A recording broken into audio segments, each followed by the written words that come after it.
Welcome everyone! This is Screams After Midnight, but this is not a review like we normally do. A recent goal during October, streams over on Twitch unlocked a commentary track for the season. Whoa. Yes, it's not October anymore by the time this goes out, but think of it as a bonus Halloween treat.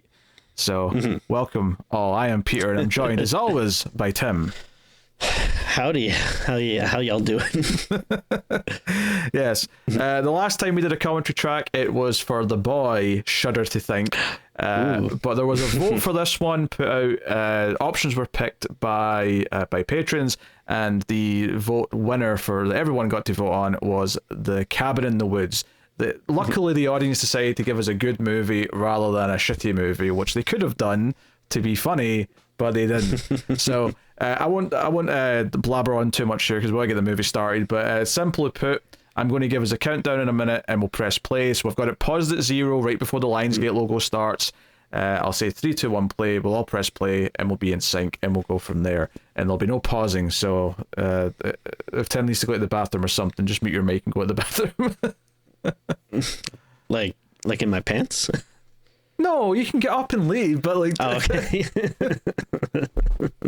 So yeah, as we're talking about The Cabin in the Woods, we're going to comment over it, which, you know, great movie, so I'm not mad about it. So all right, we're paused at 0. I'm going to count us in, and we'll get the show on the go. And I'm so used to That's the most nerve-wracking part. I'm so used to counting in before I press record that I was hovering over stop recording, and I'm like, no, that's not what I press. I want to press play in the movie. All right, here we go. I'm going to count us in, everyone watching The Cabin in the Woods. Right? Pause at 0. Here we go. 3, 2, 1, play. I'm playing. I am also playing. I see gears. Okay. Oh crap! Is this Gears of War? Did I accidentally turn my Xbox on? Not that Gears. You don't have an Xbox. You're right. I just wanted to sound cool. Have you ever had an Xbox? I had an Xbox 360 for a while. I remember specifically, I had a 3-day weekend. I had just bought in Arkham City, I believe, and go to play it, and I get the infamous Red Ring of Death. That was a very annoying weekend for me.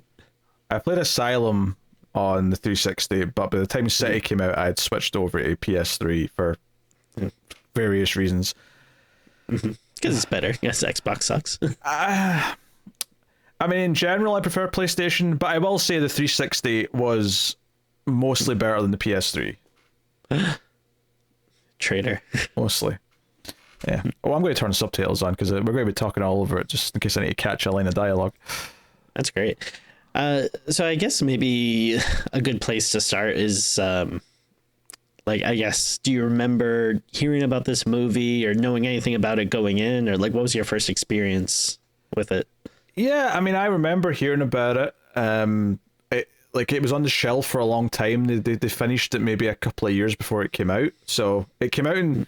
I remember it came out in 2012, and it was kind of weird because it came out in March, I want to say, about a month and a half before Avengers came out, and that was notable at the time because Chris Hemsworth was in this, who obviously since Thor had become kind of a star, and obviously Joss Whedon wrote this or co-wrote this, and he was writing, directing Avengers, so it was just kind of this weird 1-2 punch of some of the same people, and it was Avengers is coming out, we can cash in on that. And the weird thing about it is that you watch the movie and you go, why did they sit in this? It's great.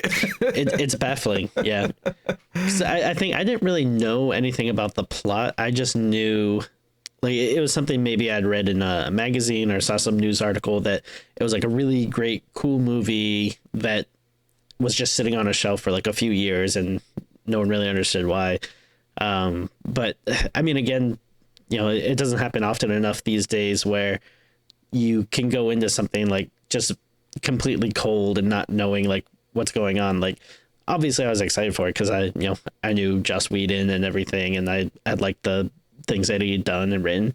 I mean the movies he made, not the things he'd done personally. Yeah, his personal life, which we know more about. Yes, obviously that's something where. By the way, I love that cut to the title. That's great. Yeah, it sets up the comedy of the movie because I think I went in cold to this. It's a movie that I always would at the time. I mean, now I feel like everyone's seen it, but at the time I was like, you have to go in cold, go in knowing nothing, because that's how I saw it on release day, and it was an experience. And it's such a great opening too, because it really does make you say like, what the hell is going on? Yeah, like, it's just like, why are we in an office? Who are these like older like office type worker people? It's such a great like, way into the movie. Like it really makes you like wonder like, okay, something is going to happen here.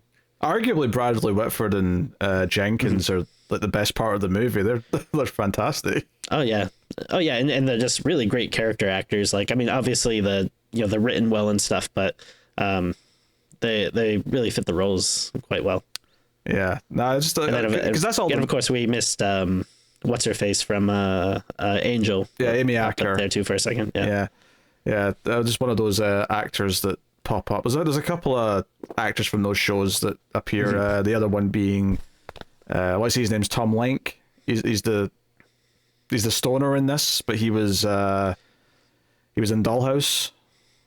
Oh, okay. Well, that's not Tom Lenk. It's Franz something. Tom Lenk was in Buffy. I'm confusing him with another similar actor who was also on a Whedon show. Yeah. But he was. I'm thinking of the right character from Dollhouse, though. I'm thinking of the right person from that. Yeah. Yeah. Maybe I should go back and check out Dollhouse. I remember it was okay. Yeah, it's more flawed, and definitely has a rough start, but there's a lot of great ideas in it, and I definitely was into it by the time it finished its first season. Did it end up being 1 or 2 seasons? It was 2 seasons, yeah. And the best episode of season 1 didn't even air. It was like a bonus episode that was on the DVD. That's so weird. Yeah. It's almost like the people that run like corporations and movie studios and TV networks don't really know what they're doing. Yes. I love this joke that who taught you about books joke that he does. It always cracks me up because I think what's so good about it is that it sets up kind of an important thing later is that they become the stereotypes for a slasher movie or a horror movie. And this joke is almost them mocking it just in normal life. Like, the joke here is that he's just, I'm the jock boyfriend. He wants a dumb girlfriend and she's not actually dumb. She's actually really smart, but they're just doing it as a joke. But later on, the drugs they're pumping into them actually turn them into those stereotypes. Like, it's a good bit of foreshadowing. Spoiler alert, if for some reason this is someone's first way. Why would anyone watch this the first time this way? People are weird. People be weird. If you haven't seen this movie, go watch it first. Oh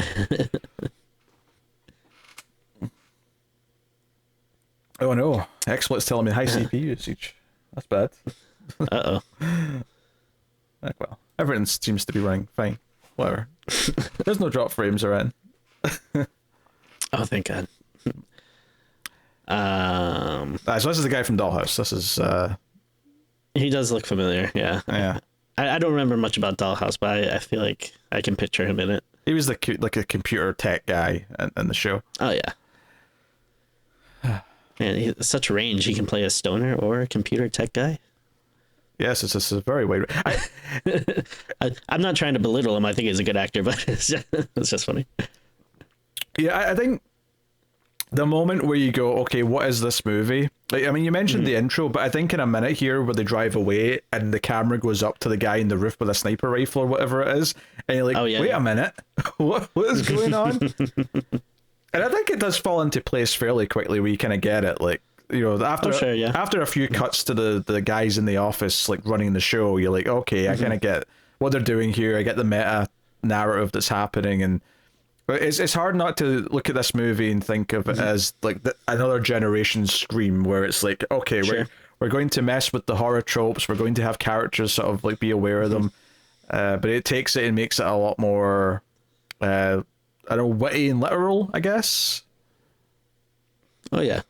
And it actually feels like it pays off the premise. Like, I feel like there's lots of times where like a movie will have a really cool idea, but then it doesn't like execute it well. Like, I feel like this goes above and beyond. Like, yes, it is a cool premise, but they really serve it. And then, to the point where the last like third or so of the movie once they're like actually in yeah, it's pretty crazy. Yeah, it's pretty epic, and it doesn't feel like it's pulling punches. Also, just to correct myself from earlier, the guy wasn't holding a rifle; he just had an earpiece, but he looks like a sniper on a roof. Yeah. So I don't feel bad for that weird memory kind of leaking in.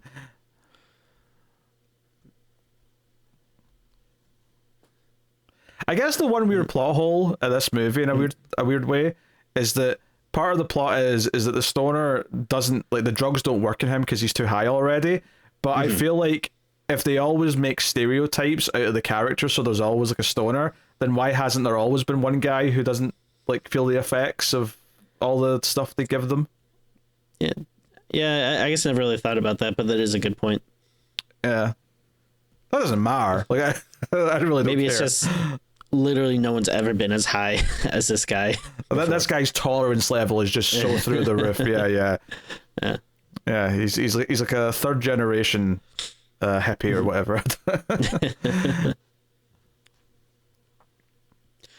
And then it's like you're getting like little, more and more bits of the puzzle here. Like at first they just seemed like guys in like some type of office thing, but now it's like even more like, all right, now it's like seems like a compound and there's like security people and all this high tech stuff.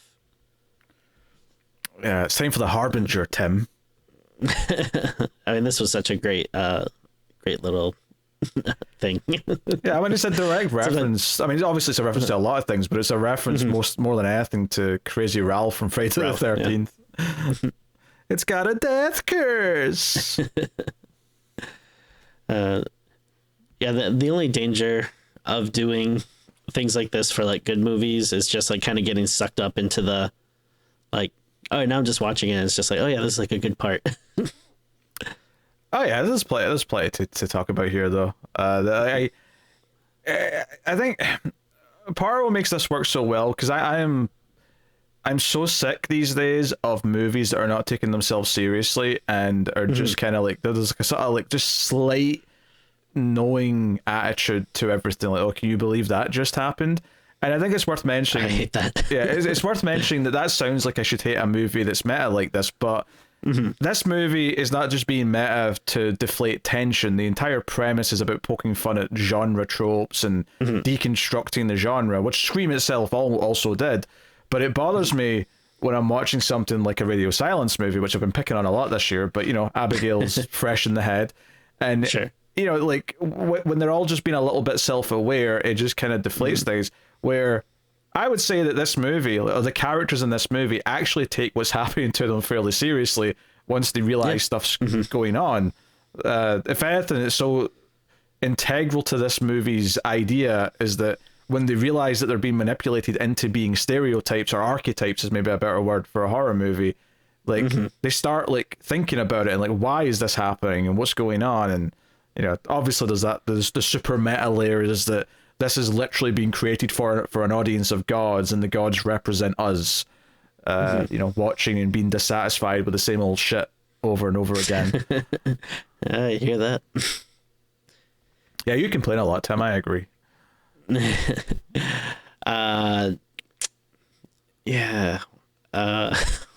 What the hell was I gonna say?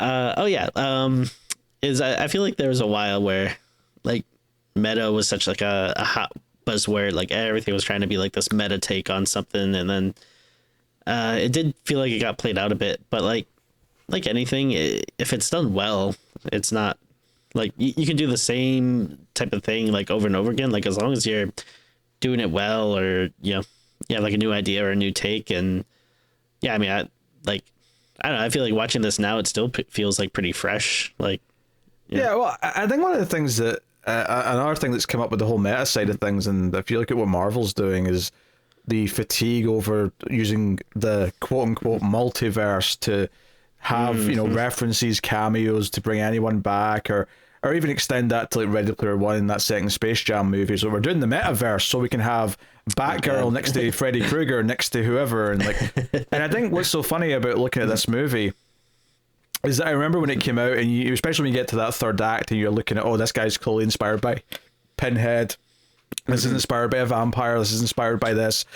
but there's no obviously licensed characters. And I think at the time there was kind of this, oh, wouldn't it be cool if they could have just used all those characters, because it would have fit into what the movie was doing. And it still would, like, it would be completely valid, but in a weird way, I actually think it's good that they didn't have that choice, because this is the other big what the hell moment when this bird hits the force field or whatever it is.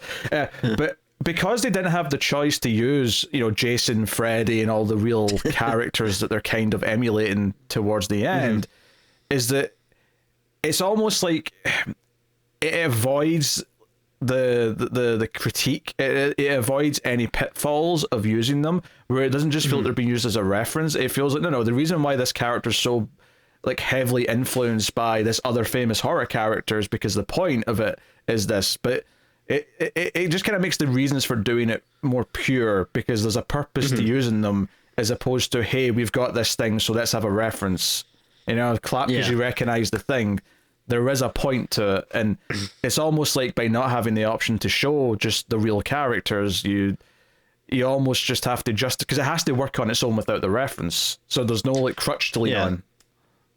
Yeah, I feel like, you know, if by some, you know, movie miracle they were able to get a bunch of people like Freddy and Jason and stuff, like I feel like it just would have overshadowed the movie, and that would have been like, not like, oh, did you see this really cool movie with this cool premise? It would have been like, oh, did you see this movie where they actually got this guy to show up?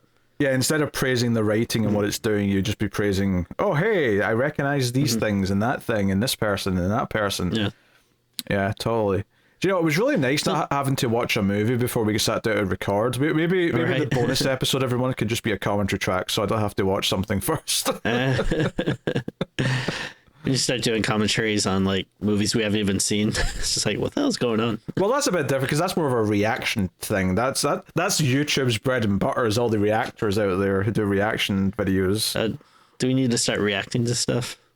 Maybe we should. Maybe we should find the weirdest horror movies and start reacting. But it is good doing a movie that, one, we've seen a bunch of times and we really like, because there's a lot to discuss and dissect, and especially when it's something that's at least a decade old, and this is 12 years old now, which is absolutely nuts. Wow. I know, it's wild. I feel so old. Oh dear. I forget, did they ever mention like where they find this cabin? Like I don't know if they just randomly rented it, or if it was like someone's somehow like knew someone that owned it or something. Yeah, I think they are. I mean, I wasn't paying attention to the dialogue, so I can't tell you for the exact details, but yeah, I think it's like Chris Hemsworth's character knows someone that said, hey, come and use this cabin, kind of thing. Okay.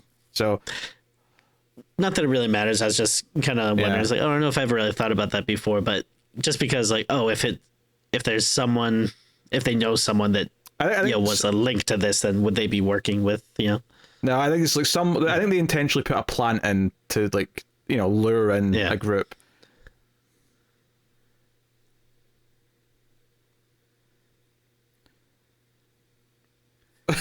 He's thinking about it, but he's like, nope, he has to be a good guy. He has to knock the wall.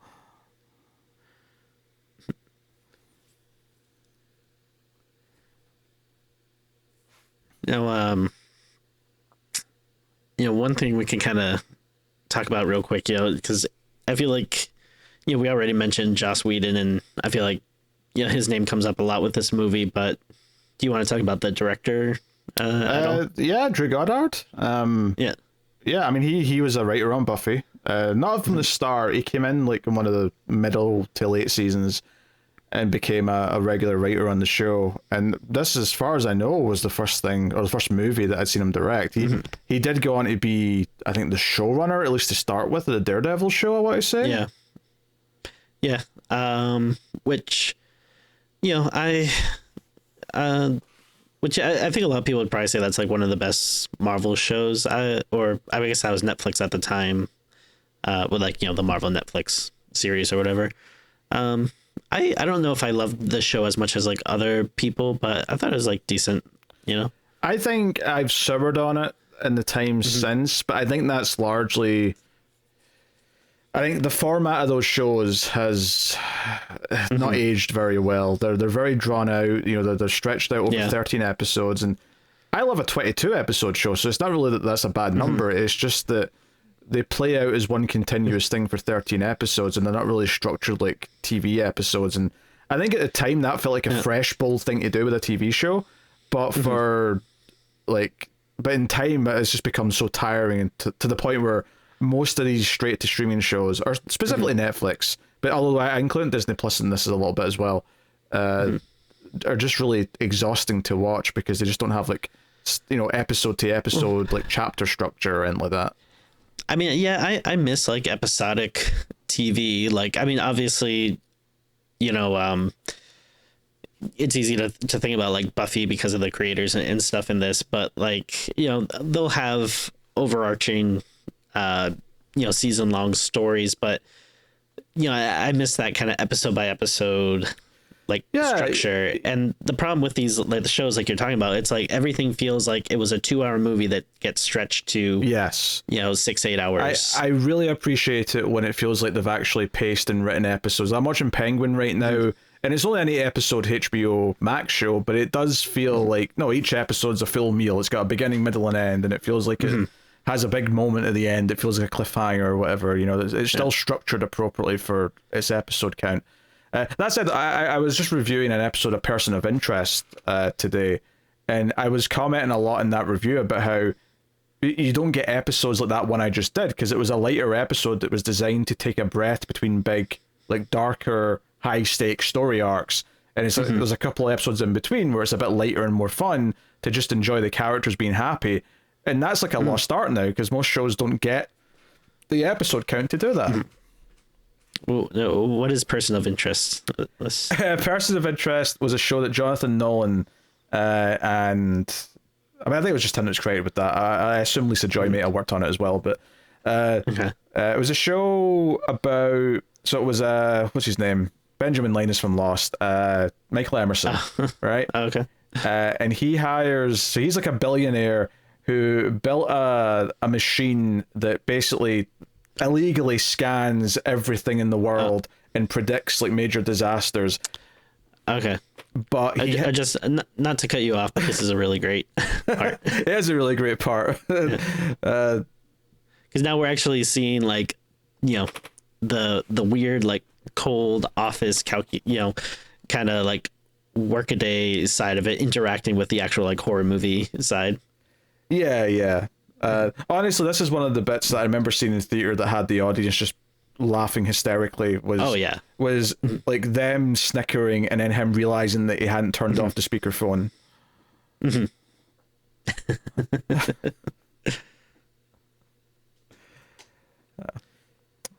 All right, we don't need to go back to that Person of Interest stuff because I lost. I stopped caring. You stopped caring. It's about a super advanced. He's not fighting demons or something. Well, so. not demons, but like it's kind of, imagine if Batman was split into two people, and the billionaire guy hired like a ex-CIA like operative dude to do all the Batman-y stuff, and there's an AI telling them who to save. Well, you know I love AI, so. Not that kind of AI. Oh, not the one where like someone like types in like 5 sentences and then thinks they've like made the new Star Wars. Have you hacked into Disney and seen the script for the next Star Wars movie, Tim? Because it sounds like you have. Man, when was the last time you just jumped into a lake? Literally never. Oh, okay. I live in Scotland. I live in Scotland, Tim. It's the water's cold, okay? Well, you got that big Loch Ness. It's not one word. It's Loch Ness. Loch Ness. Where's like the big Loch Ness horror movie? That's just IP sitting on the table. There was a family movie starring Ted Danson in the 90s, which I've seen. Okay. Where they actually go down into the water and go through a portal and see like a dinosaur looking thing that lives down there. I have to check it out. No, you don't. Yeah, why isn't Loch Ness on the board that we're about to see? Loch Ness could be one of the options. That would be great. Oh yeah, I mean the infamous board. I feel like there's Tom Lake. Hey. There's this guy I was thinking of earlier. Oh, okay, there you go. Oh yeah, he's a big character on Buffy. Yeah, he's Andrew. Yeah. But yeah, I mean the infamous board when they show that. I mean, I feel like I've seen that screenshot so many times. Like especially around this season, people always are posting it saying like, "Oh, like wouldn't it be so cool to see this monster, this guy, or whatever." Blah blah blah. Oh, speaking of person of interest, Amy Acker's in it. Oh, okay. Yeah, I do like her. She's very likable. Totally different type of character in it as well. She's like a badass who kills people. It's really quite different. Whoa.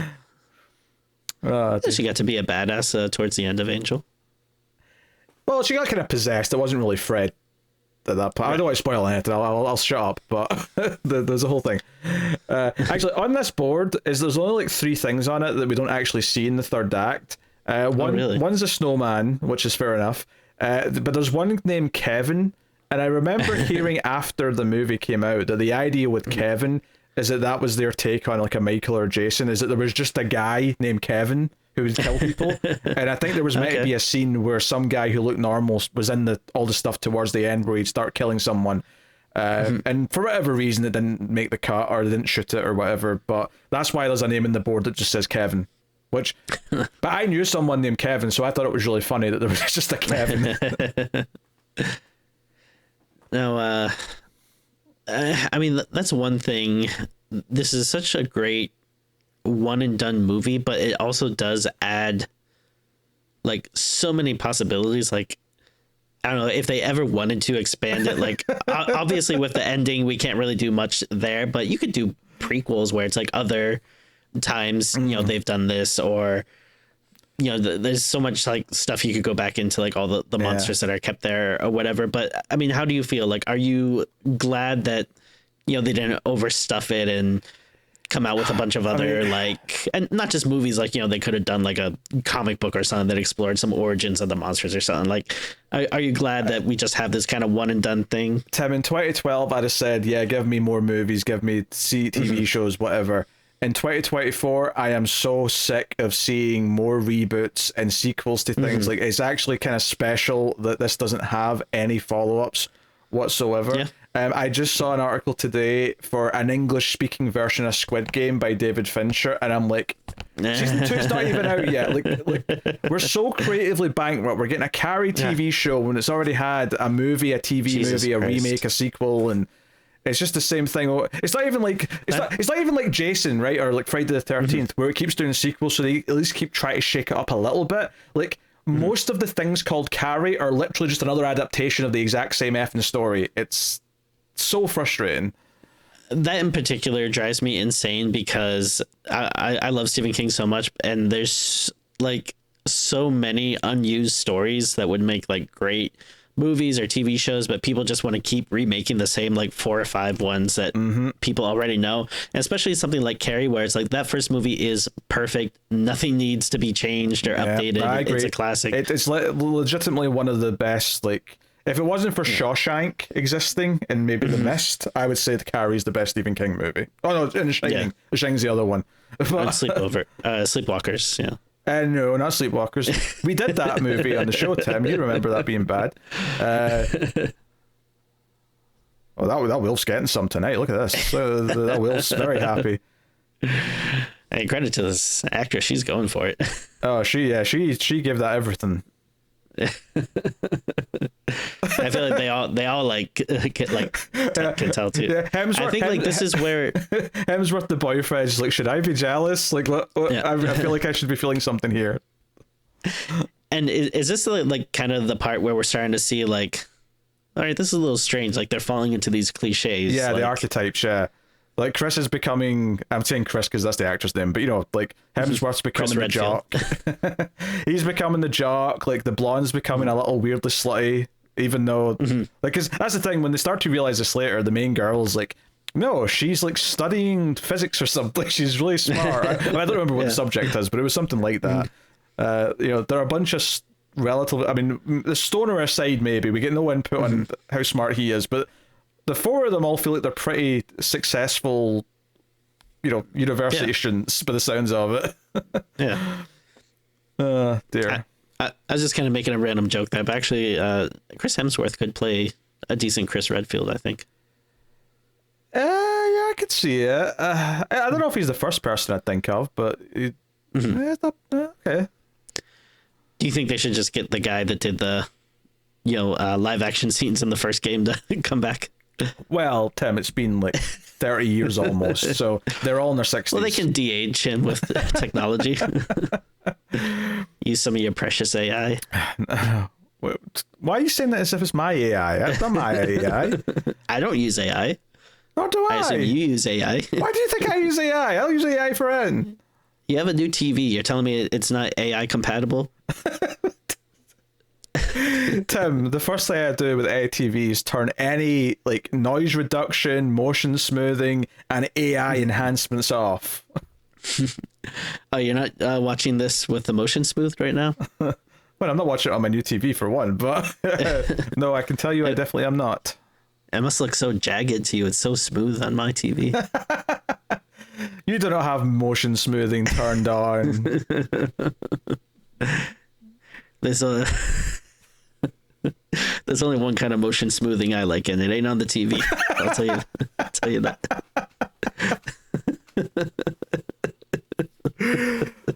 Oh yeah. Anyway, to answer that question you asked like 5 minutes ago, yes, I think it's special that this has not had any follow-ups. Like, leave it be on its own. Don't give it any more.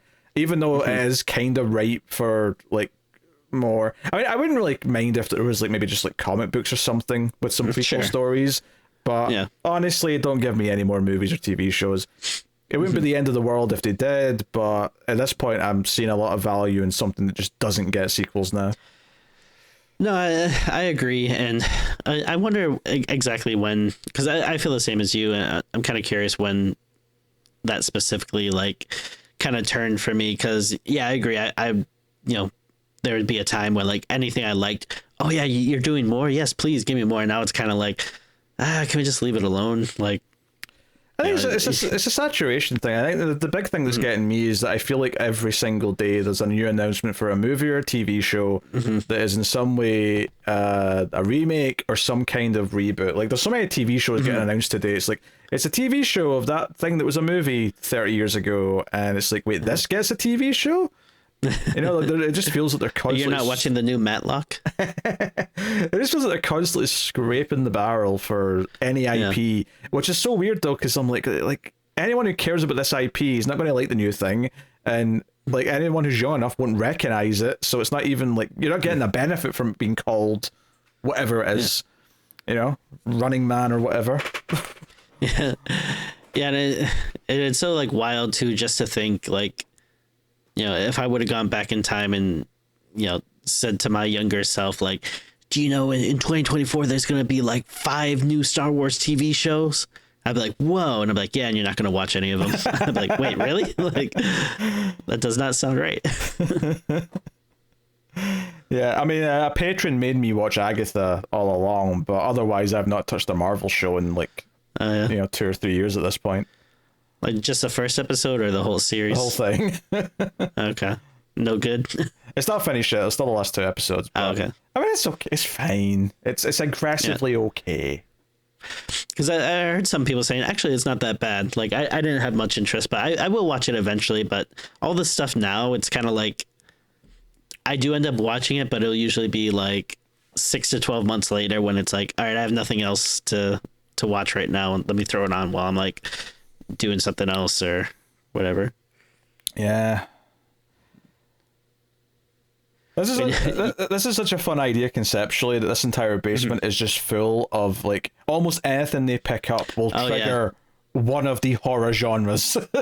Yeah. Like that is really funny to me. It's a really good concept. Oh yeah, no, I love that. And it's so funny he's picking up was it the seashell that would have summoned the merman? Yes, the merman that Bradley Whitford so desperately wants to see. Pardon me. I also love the dig here at Evil Dead almost, where like the stoner's like, hey, don't read from the book, it says it's evil. Yeah. Like, why would you read from that? That just seems like a bad idea.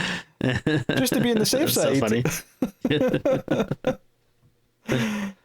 Would you believe that the zombie family, or whatever they're referred to as, are awoken? Yeah. Oh dear. I think the other interesting thing about this concept is that it makes for a movie that keeps kind of like freshening itself up, because you have your opening where you're introducing like the weirdness of the lab and like the observation office, and you're introducing the characters who are kind of just in a movie effectively, and then the middle of it is like, okay, we've set up the threat, and for a while we have to play that out like that's just the main threat. That's what that is. The Buckners, there you go. Yeah. But then obviously we get to the third act, and what makes it feel so fresh is that it then evolves out of that. Like, you know, like we're not just going to do this family, this zombie family, for the rest of the movie. You know, like it's going to evolve beyond that. I forgot it says witches and then sexy witches. Yeah. Oh, it literally says Deadites on there, which is That's funny. So, yeah. I wonder if they got permission for that, or if they just realized that Deadites, the word's not, you know, Not like copyrighted. yeah, or trademarked or whatever. Yeah, I wonder if you can use that in other instances, because I feel like I've only heard it in, you know, reference to Evil Dead, but maybe it is like an actual word or something. Yeah, like an old word that we don't use anymore, but we all just associate it with Evil Dead. I mean, you said sexy witches there. I flash back to that episode, What We Do in the Shadows, where they all turn into old, like, craggly witches, and Nander goes, myths, even better. That's another show that just came back. I haven't watched it yet, but I am looking forward to it. Yeah, I haven't watched the last season of it yet. I don't think I ever watched season. Actually, I don't think I ever watched season 4 or 5. So I'm going to have 3 seasons to watch when I'm ready to Nice. tuck into it. But yeah, It's always good. yeah, I love those first 3 seasons. And that's another one too, where it's like, I think they said this is their last season, and it's like, Yes. man, like I feel like I love this show and could go on forever, but yeah, why not end it before it, like, you know, gets too stale or repetitive?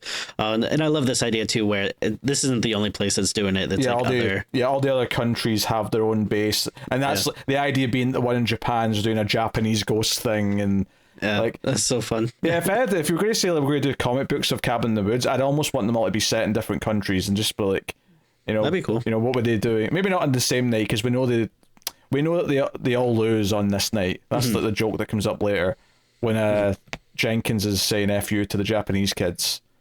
That said, though, we have gotten a lot of use out of this evil has been defeated as a GIF. Oh yeah, that's true. I love this. I love that she's just. This reminds me of that scene in The Final Girls where they realize that they can lure in the killer with the slutty one, so they literally just have her stand sexy at the door to lure him in. This is kind of making me think of that, where she's just turning into like nothing but sexy dancing. That's all she's doing. Yeah. I actually just rewatched that during October because I hadn't seen it in a while, and that's Nice. another fun one. It's a really solid movie. That. Yeah, I really like that one. I don't like it as much as this one, but I think it is like a good, you know, like they're in a similar vein. Yeah, I like that one. I think that one has a little bit more heart, where like I kind of care about the main character more as a character, because it's you know, all about her relationship with her mother and whatnot. But it's doing very different things though overall. Even though I would definitely put them both into the, you know, the I guess satirical horror comedy kind of subcategory.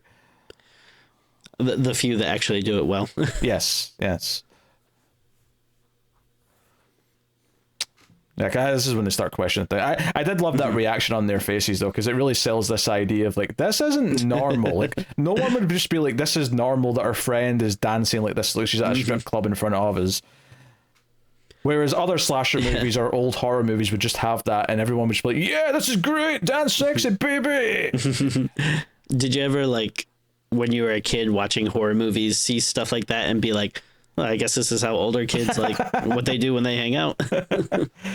Yeah, I think movies in general really paint a weird idea of how teenagers actually are. Like, there's some basis in truth, but like whenever you watch like a movie and like two teenagers are like having a romantic night and they have sex by like a fireplace and there's a bottle of wine, and I'm like, no, this is not how teenagers have sex. This is how 38-year-olds have sex, maybe. Teenagers are behind a bush, like somewhere like near a house. In a bush. And if you're lucky, the man might offer to put like some like a crisp packet on his penis as a condom. Sorry, a chip bag for the Americans. Yeah. I wasn't sure where you're going with that first. Like, at first, I thought you just were going to leave it at just crisp. But I'm like, okay, that's interesting. Just one little chip on there for you, my lady. I just think it's really funny that a guy thinks he's being generous by offering to put like crankly like a tinfoil as a contraceptive device. It sounds painful. It does. It sounds painful for everyone involved. No one's going to enjoy that. Well, I mean, the bag might enjoy it a little bit.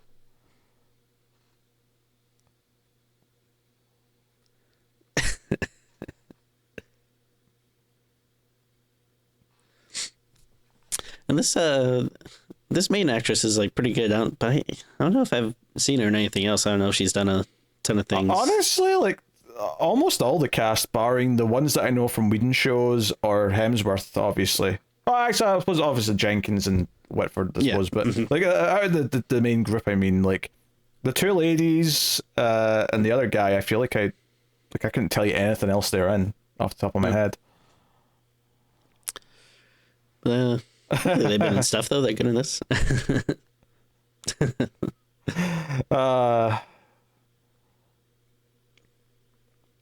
And it's like, I mean, obviously, but like it does like kind of such a good job though, of like making you, I don't know, like feel like a little weird, like as a viewer too. It's like, yeah.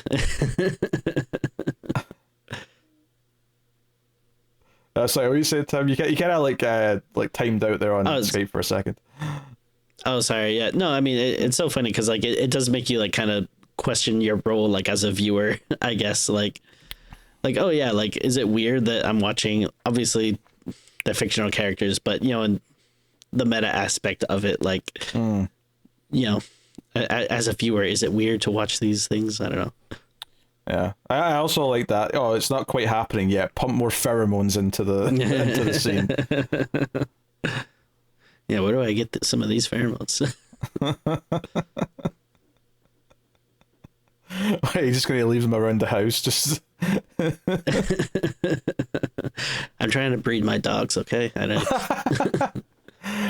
Well, I thought you were trying to add a bit of spark back into the marriage, but okay, fair enough. The dogs. I figured that was like a weirder, like safer thing to say that it's for me. That just seems weird. The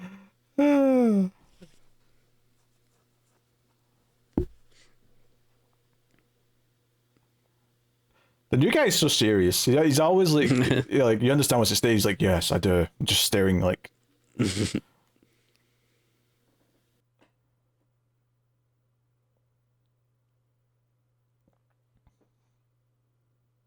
I like how we went quiet for the sex scene. I mean, I guess we're almost mimicking these two staring at it. I guess that works in a weird, like, double meta way. Oh, dear. I mean, what do you say when human mating begins? You say, ow, not there. I don't know why the man would be saying that, admittedly, in this scenario, but...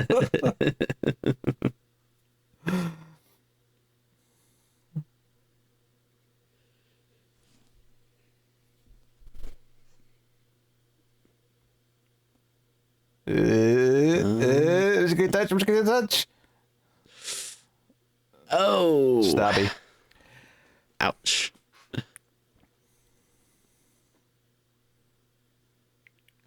Actually, I think the first time I watched this, and I'd been really enjoying the movie, and when it got to this scene, I'm like, oh, this is okay, but like, is this what the movie's going to be from now on? Is just these guys killing them? Because that almost seems like anticlimactic based on like all this meta stuff going on. So it was almost like a relief when they got through this like group of characters a bit quicker.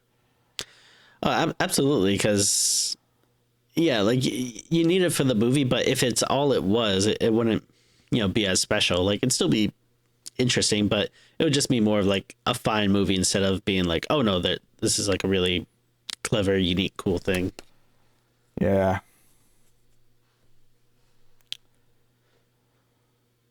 This just seems really tame now that I've seen Art do his thing a few times. Oh sure. Not enough salt in this scene for my my liking.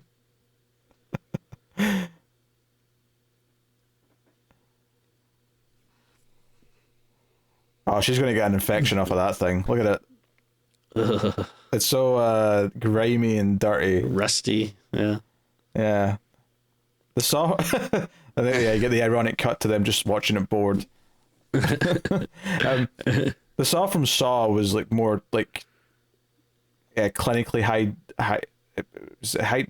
was good. Hygienic. Hygienic. Thank you. That's the word I was looking for.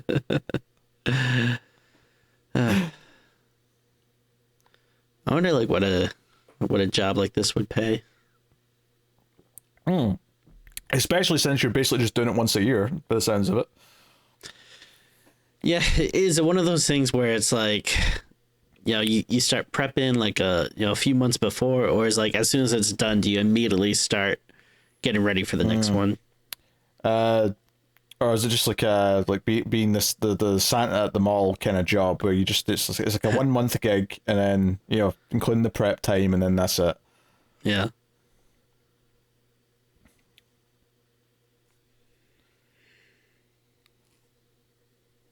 That blood was looking a little bit CG now. Maybe, I don't know if that's just me. I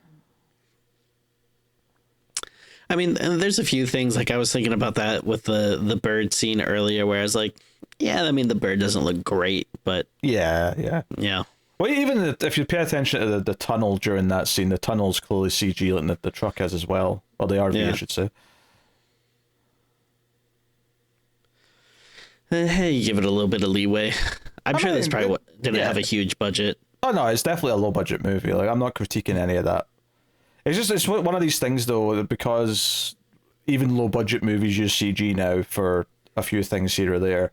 It just sticks out a little bit worse than maybe what a movie from the 80s or 90s would have done with practical effects.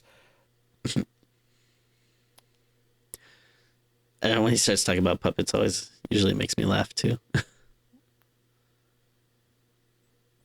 Oh, I forgot they actually got Smoochy. Don't sound like you're enjoying it that much, Tim. Come on now. I love how much I love intimacy.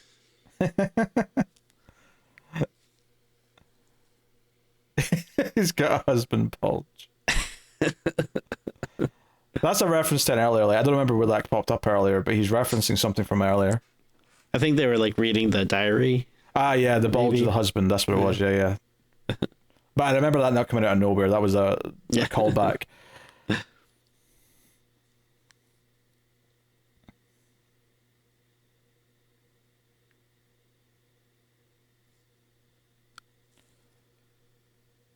Nothing like having a deep philosophical thought to yourself while you're having a piss. And that is a really good shot, actually, of just the one kind of sneaking in the background there. Yeah, it's basically just a bit of a blurry movement in the darkness. I think this is the one actually kind of find the freakiest of the clan, I guess. That is pretty funny, though.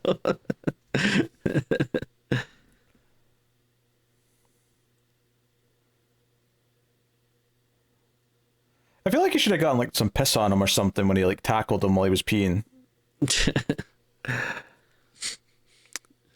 Yeah, why don't they show that? Maybe that's too crude for most movies. I don't know, but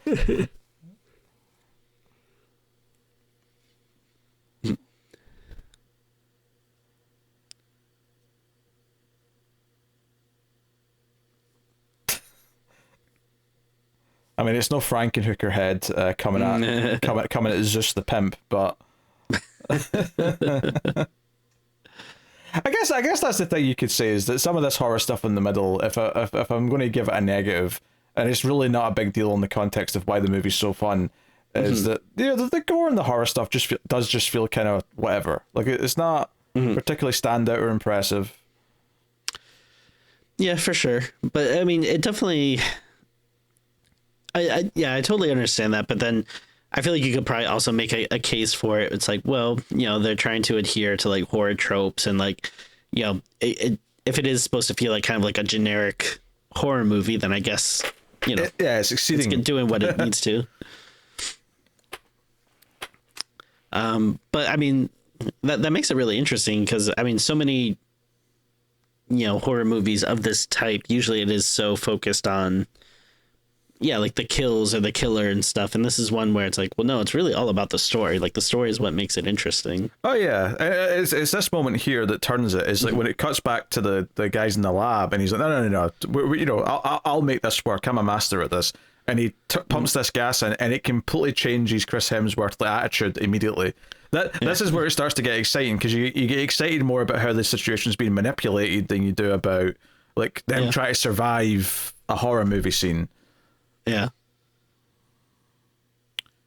It's more of a concept movie than it is a character movie. But if you go back to compare it to The Final Girls, whereas that is obviously it's got a high concept, but it is actually more about the character than it is about the wacky concept, because they never really give much of an explanation in that movie, and even at the end it just kind of leaves it in a fun cliffhanger that is just silly. Yeah, if you think about it too hard, it is like, wait, how is all this happening? But again, you're not really focused on that.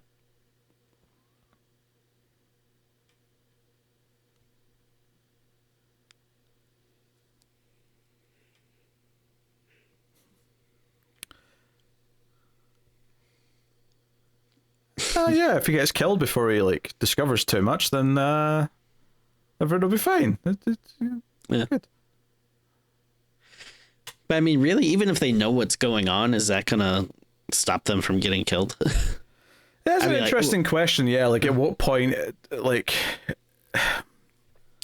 it's strange. Like, does the play, if you want to call it that, for the gods, does that cease to work if the characters become too aware of the situation they're in? And in a weird way, that's almost like a commentary against meta movies, where if it gets too meta, it can't work. If they know they're in a horror movie, then it ceases to work as a horror movie. And I guess in some ways that's true, because this works more as a high concept comedy in a lot of ways than it does a straight horror movie. Yeah.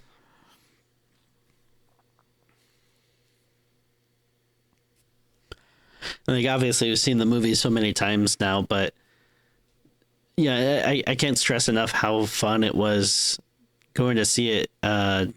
I'm pretty sure I saw this in theaters. I did. I saw opening day. Yeah. And just really having no idea what was going to happen next. Yeah, the sense of discovery on that first viewing was a lot of fun, and I saw it at least twice in theaters. Versus you think of stuff today, and I'm already seeing plot details for Spider-Man 4 now, a movie that I don't even think has a script, and somehow people are writing articles about well, this character's going to come back and do this. So why?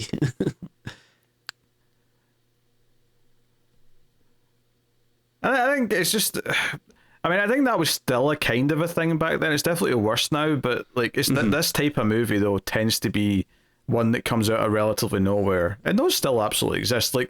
One of the movies we'll be doing probably not until January time is going to be The Substance, and I'm obviously going to avoid anything, but I feel like that relatively just sort of popped up quite quickly. Yeah, I don't remember hearing much about it beforehand, and then all I really heard was just people saying how good it was, and I'm really excited to check that out. Yeah. I think in horror especially, they tend to pop up out of nowhere unless they're sequels, in which case they get a lot of press and buzz on the year leading up to it. Well, the thing with horror is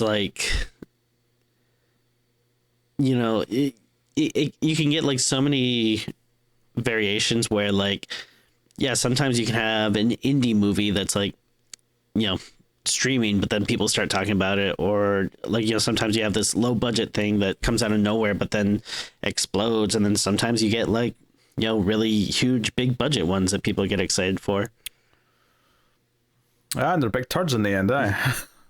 Yeah, I mean, for the most part, yeah, usually it is like the smaller ones that come out of nowhere that are better, but I mean, every now and again though, there's like some, you know, like big mainstream one that's like, actually this was pretty good.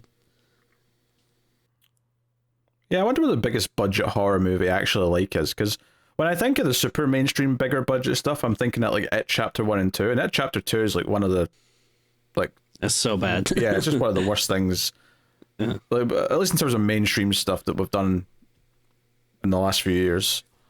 I'm trying to think, like, would, like, the Insidious and Conjuring movies, were those, like, you know, somewhat bigger budget things? Or? I mean, not compared to It Chapter 2 with that cast. I doubt. Yeah. I mean, they're definitely more mainstream for sure.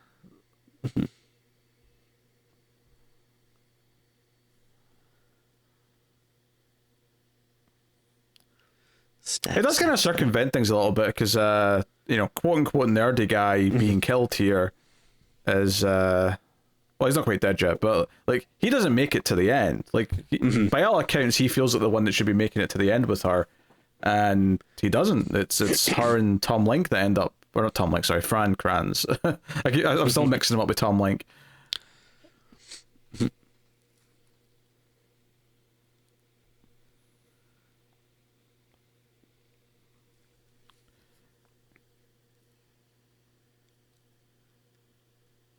I think one of the smart things it does as well in terms of escalating into its weirder elements is that, okay, so we set up the horror concept, we have these zombie family members attacking them, and then we start cutting to the, you know, the guys in the lab, and they're affecting things, and we're getting a bit more of a sense of that.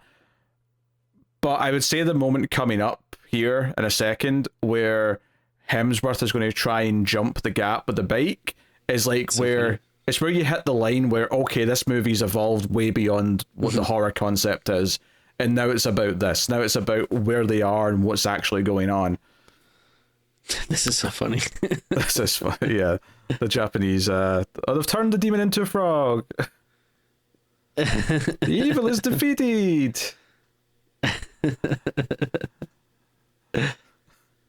But I just love that there's like just so much that was happening here, like we don't see any of it, just this like little snippet. Yeah.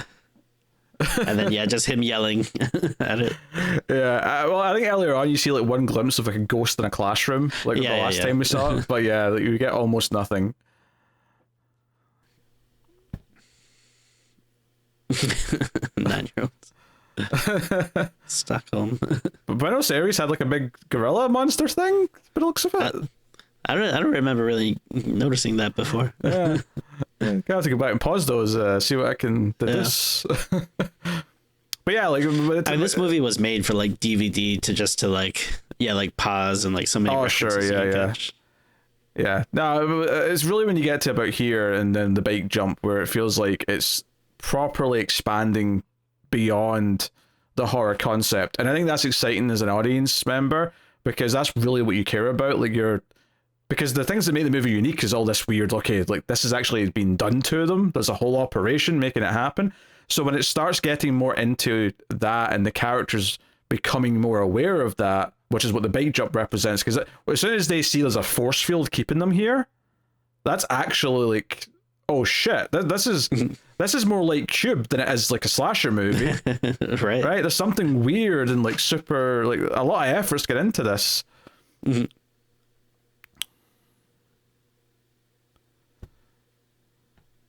And even just this, like this bit here, this race against time, because they realize the tunnel's supposed to be caved in, so they can't leave, but it's not. So, like in a like an action movie, this would be them trying to stop a bomb from going off or try to save people. But it's the opposite here. They're actually trying to trap them, otherwise their whole mission is failed. So it's just inherently this kind of ironic twist on like the race against the clock scene. And it's like kind of weird. It's like, all right, who am I rooting for here? That is true. Yeah, that is very true. Yeah, you don't really know who to root for necessarily. And if anything, like, I'm more entertained by the guys in the lab so far, just because they're in the know and they seem to know what's going on. They seem to like have a sense of humor about it. They seem to understand the stakes they're playing with. Like, I think the main two characters who survive and go down into the lab become like the ones we root for, because once they actually understand what's happening to them and they want to like get revenge for it, like, and sort of like, oh, this just like mess with their whole thing because they tried to kill us, then you can be on their side because they understand it enough now that we can kind of like, okay, no, you get it, we're with you now, because now they're willing to do the thing that the characters in the lab would never do, which is unleash everything, unleash the chaos, let us see more of it.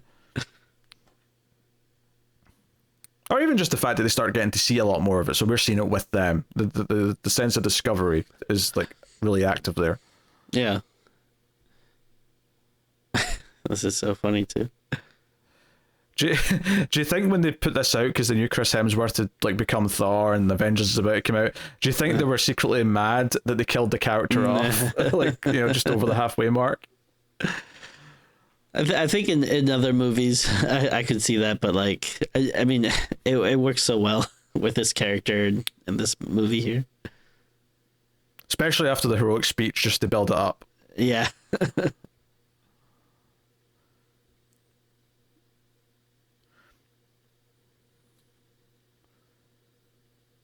And I think it's telling that this is like the reaction to this death when I was in the theater was unanimously funny. Like, it wasn't like, oh, we feel bad that he's dead or whatever. Like, the way it's built up is funny that he hits this and dies instantly. It's like, for Jules. I will do it for Jules. I'll save everyone else.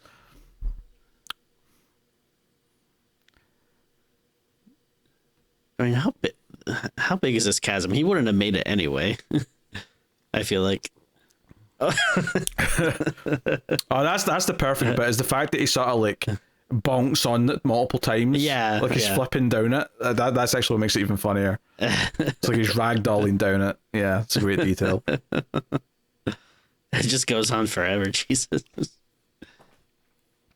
Which makes you wonder, where the hell did they build this place? Because that's a huge, like, deep cave, you know, like yeah. I don't know, it's just wild. I mean, it's an important job. They must just have unlimited funds. Yeah, because I imagine it's not the same place every year. No, I think it probably is. You think? Yeah, because they've got all those artifacts in the basement. All the blood goes down to this like weird ritual area.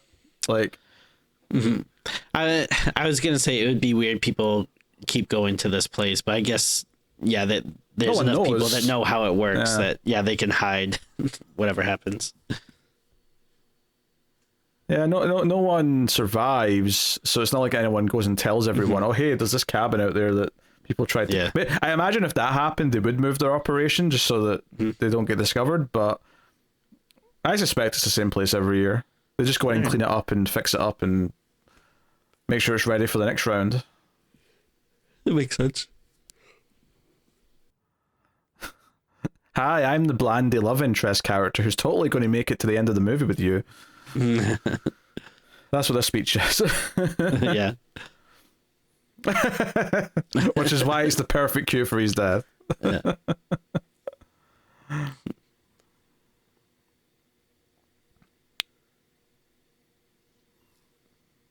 I have to be honest, I did not remember it going into the water. The RV. I mean, again, it's so funny that the horror stuff is like the least memorable stuff. It really is, yeah. Like, there's so many scenes of them back in like the office or whatever. I keep calling it the office, but I don't know if there's another word you would call it or whatever. But Mission Control. Mission Control, yeah, it's a good one. Like, there's so much stuff that you remember from that but like, yeah, like I wouldn't have been able to tell you, like, you know, which Bruckner was in the RV or that, like, oh yeah, I forgot. Like, when you're watching it, it's like, oh yeah, no, I remember that, but it's not the first thing that comes to your head. Oh, that's such a good cut. That's such a good cut. Her swimming out of that dirty water. That was really great. The champagne coming out of the cooler. Oh. For like a split second, I was like, is this a commercial? Like, wait, why are we Suddenly you've seen champagnes. Oh, that said though, did you see here the virgin quote unquote? Her death is optional as long as she's the last one. But like that, if there's been surviving virgins before, I mean, that said though, most of the previous group probably don't realize that they're in this. Like they probably just think there was a psycho family, or if it was something supernatural or appeared to be supernatural, probably no one would believe them. Yeah. Or like, I mean, maybe even if they do survive the, demons or whatever, maybe these people that work there take them after and either, I don't know, could just take them out if they're too much of a liability, or, if they are able to pay them off or do something, I don't know. It doesn't sound like them discovering they're in a big simulation like this is normal, because they were really like freaking out when that happened. Yeah. So I think they probably just get away with it, and like, oh, the girl survives and says she was attacked by a witch. Oh, okay, yeah, we'll believe that and check that out. Yeah. So I guess it makes some sense. Also, we skip past it, but I love that bit where Whitford was given an emotional speech about like all these people having to die, and then he just sort of like completely transitions into tequila is my lady. I love that transition. They're not even paying attention. She's dying in the background and they don't even care. Yeah, I mean, at this point they're all good, so it's like, yeah. Well, right. I feel like this is almost kind of commenting on how desensitized we are to a lot of movie things, where we're just so used to seeing it that. Yeah.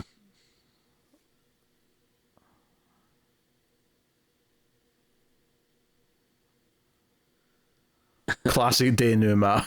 What a pretentious phrase. The merman again.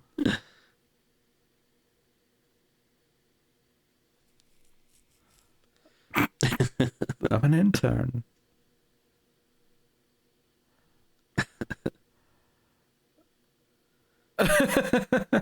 There's just like so much happening in the background that we're not seeing. Yeah. I'm just laughing at this guy trying to ask out his colleague. He's like, I got 2 tickets to your favorite ballet, and she just walks away and doesn't listen to him.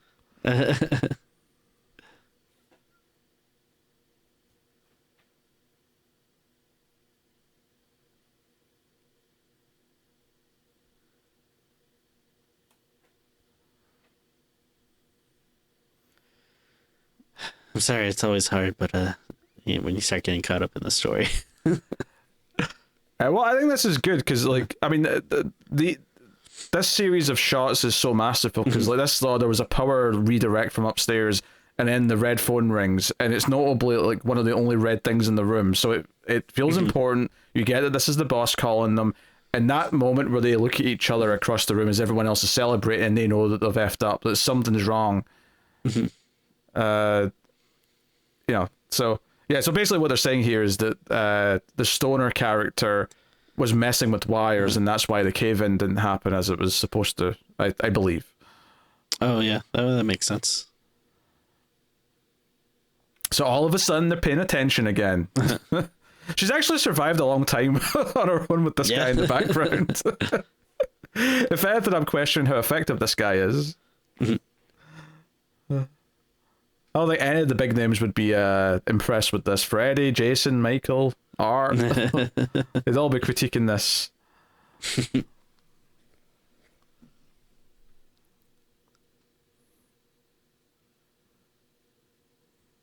He's just lucky that only one of them can speak. Yeah. That like coffee bong thing is really coming in handy. Yeah, it's something they set up and they paid off a couple times. Well, because they did that joke earlier where he kind of whipped it out as if it was a weapon and it was useless, but then it actually ended up saving her life here. So, again, set up and pay off.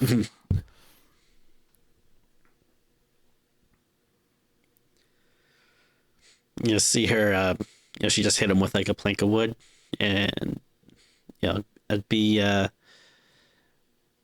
don't know where I'm going with that, but it just made me think of Silent. Like...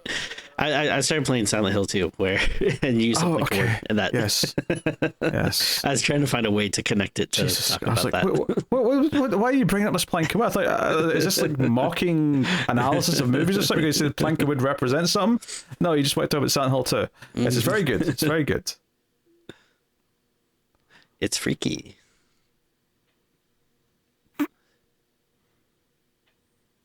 A trowel. A trowel. And again, it's I love kind of the subversion here where, like, I don't know, 30, 40 minutes ago in the movie, I would not have expected this guy to be like a big character at all. And then, like, the fact that he's like pretty much here with the final girl, like, you know, for most of the rest of the movie, it's it's a nice little subversion. Yeah, and it's even just subverting the fact that there is a final girl. There's two of them. Yeah. So this is where he's been messing with wires and how he discovered the elevator and all that. Okay, you know, I don't think I ever really put it together that he was, or maybe I just didn't remember or think about it, but I don't think he actually did. Yeah, I don't think it's suggesting that he intentionally stopped the cave in. It's just that he was tinkering with things and it just meant that it didn't work. Mm-hmm. It's just a sign that there's a gremlin in there touching things that they're not supposed to. That's all it is. Yeah. But yeah, I mean, this is where the movie, like, because even though I was really enjoying it when I watched it the first time, and like I was having a blast and I was liking what it was doing, the fact that it even does this, where they're just going to go down and see all of the other options, or most of them at the very least, like I really don't think I expected it to go this far. And I think that's what we were saying earlier about how it delivers on everything it possibly promises. It's this moment. It's this moment when they start going past some of the different things and being like, oh shit, we're actually seeing all this stuff. I mean, it's constantly upping the ante because, like, first you see the board and you see all those teases of other stuff there might be, and that's like a lot of fun. And then you get this scene where you start to see them in the other cubes or whatever you call them, and then it's like, oh wow, this is even cooler, now we're seeing them all. And then the fact that it even goes a step further and actually gets to the point where they're unleashed, like, it's just a great, like, constantly, you know, delivering on what you want to see. Yeah, and it's something that the characters want to do as well, like the main characters, so it makes you kind of root for them. It's almost like it doesn't earn you're rooting for them. So we start with the werewolf here, obviously, right? Yeah. It's a good looking werewolf too. I like that. It actually is a pretty good looking werewolf.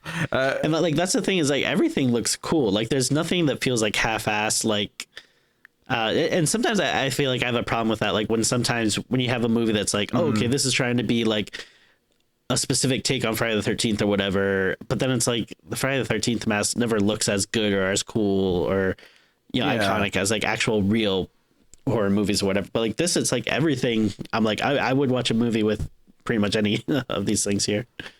Yeah, what I was going to say is that, like, it doesn't earn your, like, desire to root for the characters through the normal means of them, like, you caring about them on an emotional level, but it does the thing where the characters want to do the thing that you think would be the most cool, so it makes you like the characters more because they want to do it.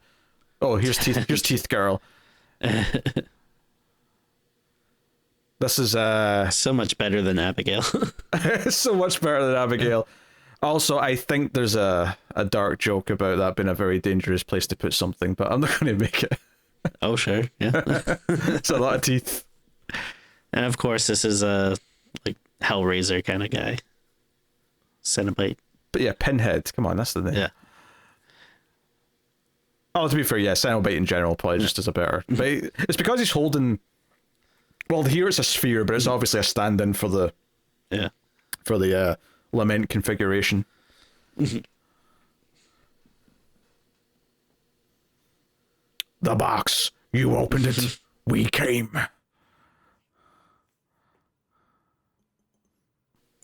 So would he be like Bladehead or something? Sawhead? Ripper Dome.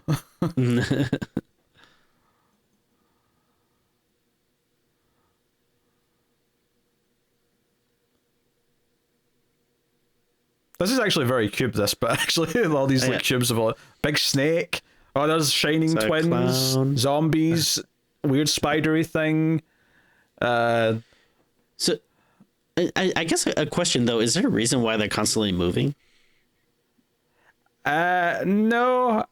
I I mean, I guess because they're going down in the one that came up, which presumably had the family in it, that it's just sort of resorting them to put them back in the right place. But I mean, that's the best guess I've got for you, Tim.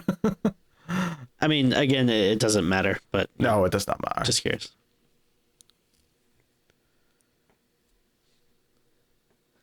$3,606. Does that mean there's like over 3,000 of these things? Could mean that, or it could be like the first two digits are row, second two digits are column or something. I don't know. Gotcha. Yeah, Rather than there being literally 3,000 plus, but that'd make more sense. Yeah. yeah.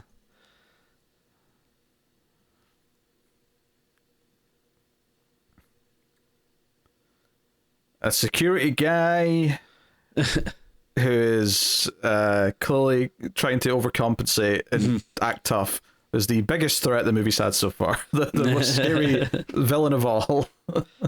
Good work, Zombie.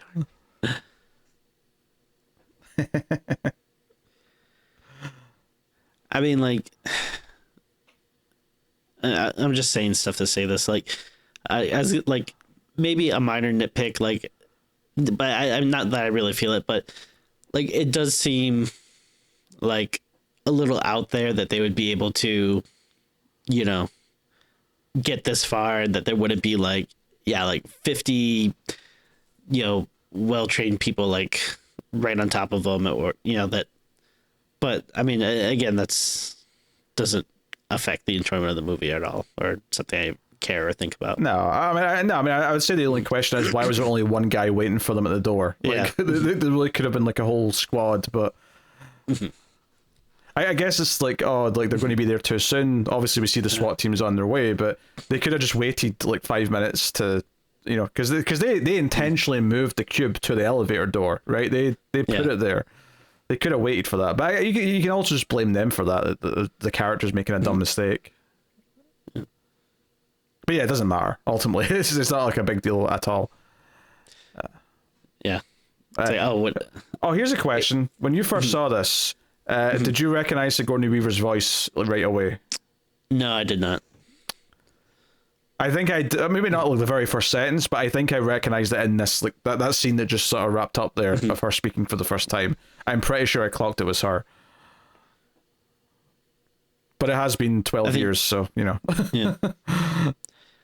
I probably would have maybe recognized it if like she was like a Whedon staple or something. Like if she'd been on a bunch of shows before, maybe I would have seen it earlier. But and again, this is just so exciting. Like when you're watching this and be like, are they really gonna like go this far? So there's a tree monster. Grinch just grabbed that guy on the left. Oh, I love. You know what? I don't think I've ever quite paid attention to the yellow robot with the saw. That's so cool. It was on the right, yeah. A lot of fun things. I almost wish that's what they picked. I want to see the robot killing them. It's like the chopping mall. I mean, again, you could do like a whole dissection, just like stopping each frame and seeing like what's going on. Yeah, it's also just a funny bit that the zombies stuck around because they just want to keep eating the bodies. Yeah, and those like seem. Wave they yeah. I call like the Bruckners, or like like these redneck zombie family or whatever, but like those like the more traditional kind of Night of the Living Dead zombies. Are these like the Strangers or something? Yeah, I guess that was a very recent movie at the time. I was only 4 years old when this came out, but and when this was made, it was probably only like a year or two old. But who was that guy that just like threw that person off? It just looked like kind of like a homeless guy or something. There's a robot again. Oh, evil surgeon doctors! I want to see more of them. There's the stranger characters. So obviously you get to enjoy this because all these people were complicit in doing this to innocent people. So it's like you get to, not that they deserve this necessarily, but you get to enjoy it a little bit in movie terms. Mm-hmm. I mean, like horror movies are kind of funny because like they set up like jerky characters that you want to die, but then it's like, I don't know, because oh my god, she is just a better version of Abigail. Look at this. I was a clown.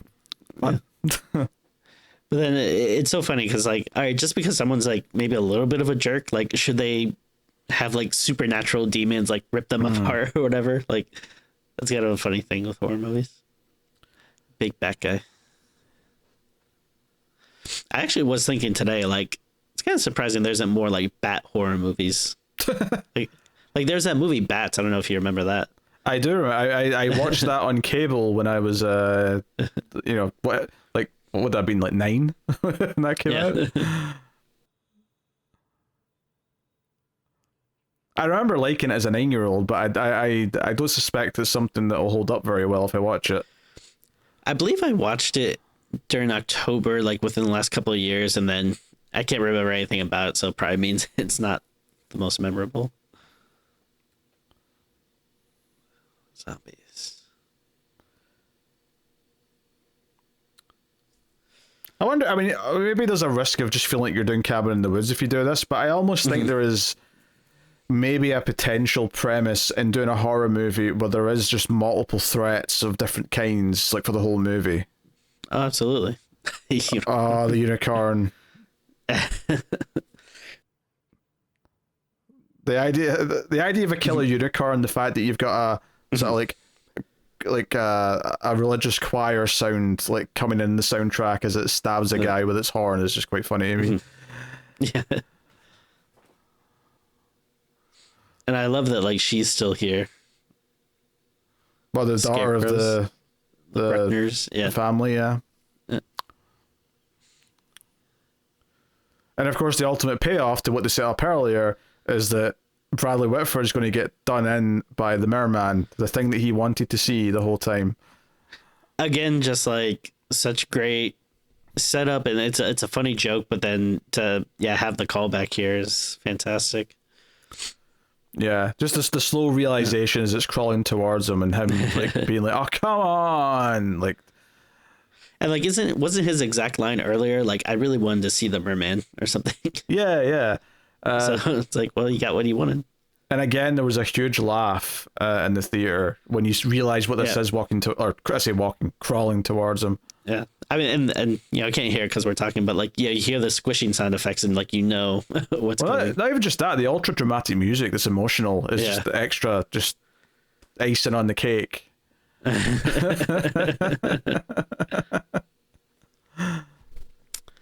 I forgot it has like a blowhole. Blood comes out. Oh dear. And now, do you think, are they like killing everyone? That was like an octopus technical, not a snake. So there's a giant octopus as well. Just add that to the list. Now, do you think that they're killing everyone because, well, they're these freaky monsters and that's like what they're made to do, or is it because like they've been kept prisoner and they're trying to get like revenge? Interesting. I've always thought it was the former. I never even considered the latter, but it's an interesting way of looking at it. It certainly could be a mix of both. But yeah, like I'm curious, like how conscious they are in the because obviously the zombie people's one thing, but there's literally ghosts and monsters and stuff like in some of these cubes. So like, how alive are they? Are they like cognizant of what they are? Like, how did they create them? If they did create them, or did they like trap a ghost somewhere because they really exist in the world? There is a lot of weird questions you can start asking about the universe if you really keep going with it. No, totally. That's one of those things where it's always like, that's why it always feels a little dangerous, because there's so many questions you can ask, and it's very natural to maybe want those answers, but then let's say that they do a sequel or a comic book or a video game or something that tries to explain that. It's never satisfying, than just actually thinking about it or whatever. Yeah, for sure. Yeah. And these like drawings kind of represent like the, that was the jock with a spear and whatnot. Actually, one of the lines that I love that's coming up from Sigourney Weaver is, she mentions, "Oh, do we need the virgin to like either die last or survive?" And she's like, "I'm not a virgin," and she's like, times have changed. We take what we can get. Like she's the more innocent type, but like. She gives off virgin vibes. Yes. Is that a compliment or not? I'm not sure. Yeah, I don't know.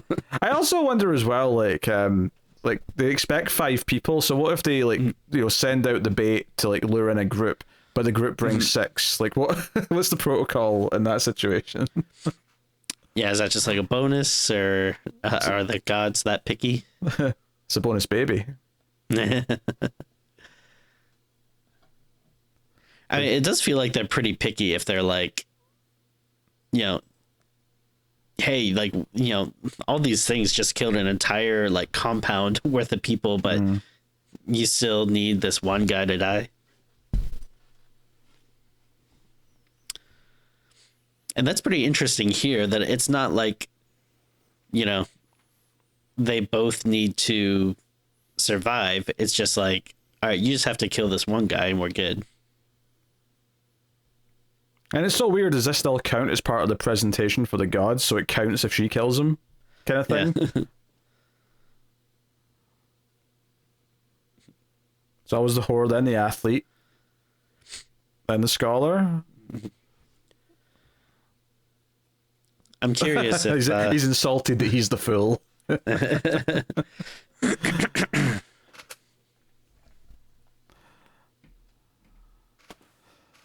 Guys, the carving of the Virgin looks almost like a nun, and I'm like, I've seen enough nuns recently, between Immaculate Nun 2, First Omen.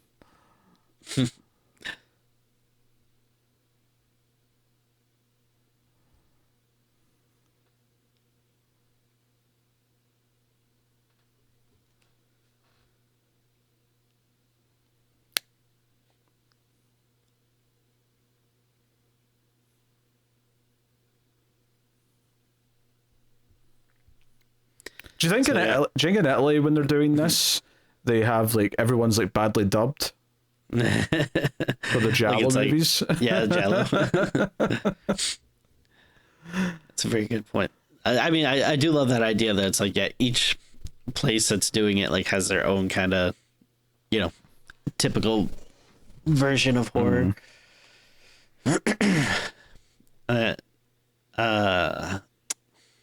God damn, I was just thinking of something, I forgot it.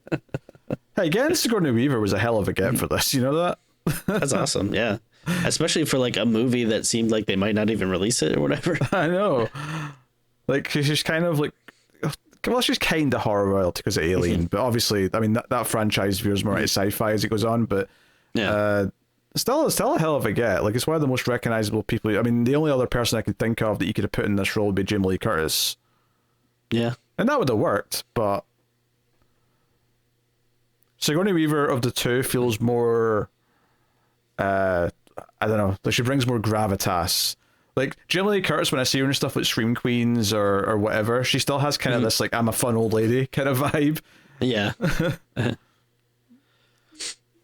And I guess technically, I mean, I wasn't really thinking about it offhand, but I guess there is a little bit of a Whedon connection between her and, you think because Whedon wrote Alien Resurrection, she's like, oh, I know you. Yeah, I'll work on this movie.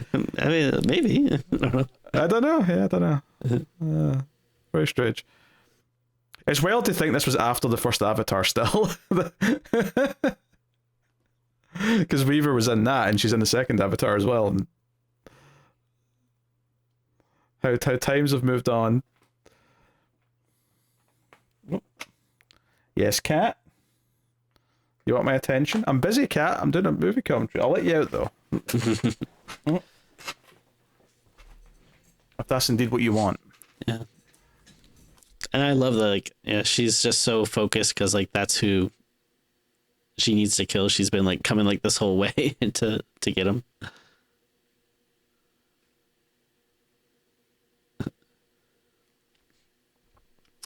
Oh no, that kill cost her an arm and a leg. I mean, it's an interesting predicament. Like, I can't fault him for not wanting to die, but, like, I don't know, if you presented me with this scenario, I'd be like, wait, it's like me or the whole world? Like, yeah. I don't know, I guess I would probably sacrifice myself.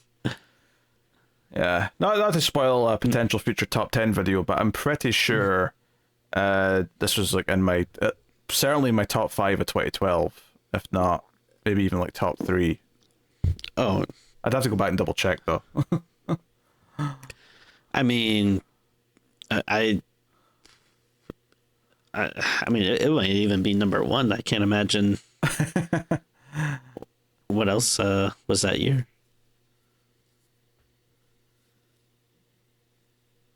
Oh, I mean, there was a ton of stuff in 2012, but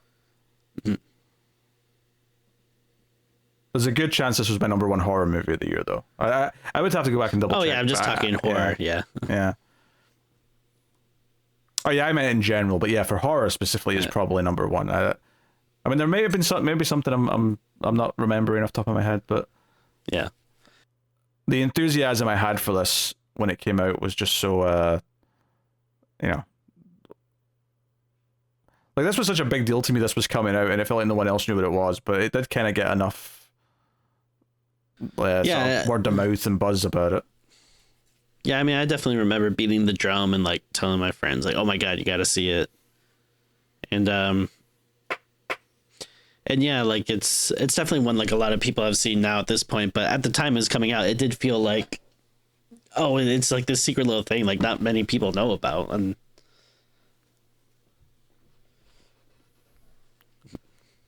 And it's kind of, I do remember thinking, like, how the hell are you going to end this movie? And it does just kind of end with kind of like a, it's not like the characters win or get away necessarily. Yeah, they defeat the person that's trying to do it to them, but it's like, nah. Like, the end of the movie is basically like, horror is stale, it needs new things. Us, the old gods, again, representing the audience, are unsatisfied, so it's time to tear all the old tropes down. And that's what the movie, ends with a big hand coming out, because that's what that represents. But so it can't end like a normal movie where the good guys get away.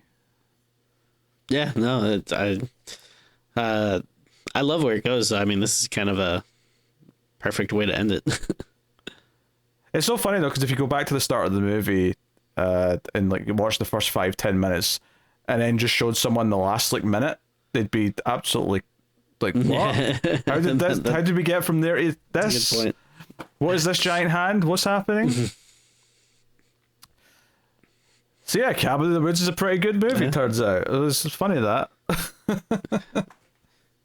Yeah, I mean, if the Evil Dead movies didn't exist, I would say this would be the best cabin movie. Yeah. I mean, I don't even know what else is in contention for best cabin movie, but well, I mean, I guess, like, what would you label it? Because, I mean, a lot of Friday the 13th movies have cabins in them. I mean, they have cabins, but it's not based around, like, a central cabin, you know?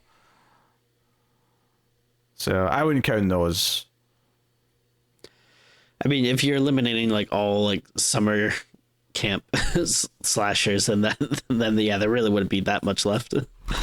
Other than, like, Evil Dead. I bet some exist. Let me but it's oops. Yeah. I forgot I was capturing you over there. Whoopsie daisy. But it's great though, because like just the phrase cabin in the woods does evoke such like, a feeling of like horror movies. Like you say that and it's like, oh yeah, like I can see like many horror movies that kind of fit that. Yeah. A quick Google. Oh, we forgot about Cabin Fever, Tim. I didn't forget about it. I just didn't want to bring it up. Yeah, we're just not counting it. That's fine. That's fine. Can't argue with that.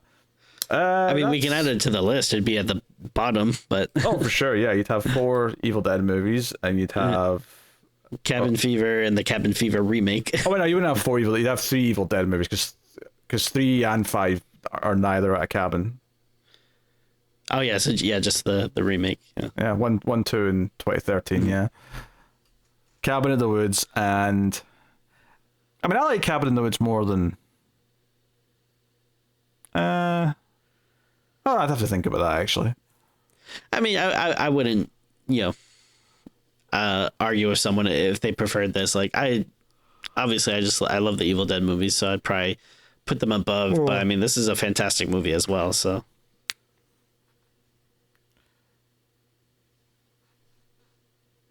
I can't say I remember this song that's playing over the credits in any way, shape, or form. This may have been something they got for cheap. Although knowing my knowledge of music, someone's going to tell us that this is actually like a famous metal band. I mean, I can't really hear it because I have the volume down too low, but I can see the lyrics on the closed captioning, and it seems quite interesting. Like I know any of the lyrics, even the metal songs I like, I probably couldn't tell you most of the lyrics. I've never been a metal guy, and it's yeah, sometimes it kind of sucks because I feel like there's especially like the last couple of years, I feel like there's so many horror movies that like revolve around like metal. like what was that one Deathgasm, which like I guess you don't really have to like metal to appreciate that stuff, but I don't know. Aye, Riven.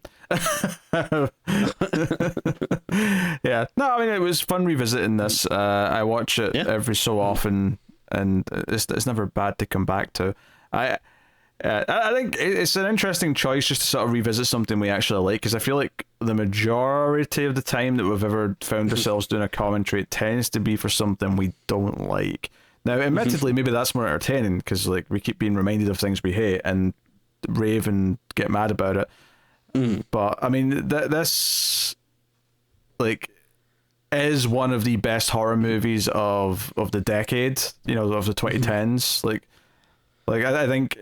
In the context of that, it's probably still a top 10 movie for that list. Yeah. And I'm sure we did that list at some point, and I can't remember, where we either of us put it, but I'm sure it was probably pretty high. Oh yeah, I mean it's always high on my list. I'd probably say like overall top 100, I probably would usually have it about somewhere in the top 20. But yeah, no, it's great. I do think, if we're gonna do a commentary like at least one or two every year, like it would be nice to kind of go back and forth. Like, all right, like let's do something that's either bad or silly or one of us doesn't like or whatever, and then next one do, like a good one that we both appreciate. Yeah, so it's just not always doing like weird crap or whatever. Hey, we were this close to having to do Bram's The Boy 2, which would have been a weird one because like I don't remember anything about that movie, so I'd have been basically taking it in for the first time again and trying to ramble over it. Yeah, I mean, I can see why people would maybe want to see torture us do that. Me, yes. But I mean, obviously I love The Boy, but even I will admit, like I wasn't as big on The Boy 2. And I think I only saw it the once in theaters. I honestly don't remember too much about it. I remember liking the ending a bit, but don't remember much before that. Okay. Well, the movie's obviously over. The credits have finished playing. So just a plug though, because we mentioned Brahms The Boy 2, so it'd be remiss if we don't mention The Boy 3. Jesus Christ. All right, so part of October's shenanigans, one of the bonuses you can get in Patreon is the Even More Screams videos, which is once or twice a month we'll do like usually it's like a top 5 or a top 10 of some kind of subgenre or something or whatever. But for October, based on a Patreon vote, we did reading from a little bit of a fan script that Tim whipped up for the occasion for a potential third Boy movie. And it was, well, it exists. It's there. You can experience it, and I make no promises as to any quality. So it's there. Yeah, you can't deny that it's there. It exists. It is an option.